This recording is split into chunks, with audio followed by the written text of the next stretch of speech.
What's up, everyone? Welcome to the video.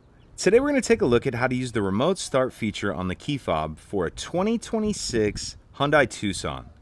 So taking a look at the Tucson's key fob, this button here that's almost a full circle and says hold, that's going to be the remote start button. In order to use the remote start, I'm going to hit the lock button and then immediately hold the remote start button down for at least 2 seconds. The Tucson will respond by flashing its lights and starting. The Tucson will run for 10 minutes before automatically turning itself off if we don't get in and drive it. If we want to cancel the remote start or turn the vehicle off before we've gotten in it, we'll just hit the remote start button one time. Let's go ahead and remote start it again.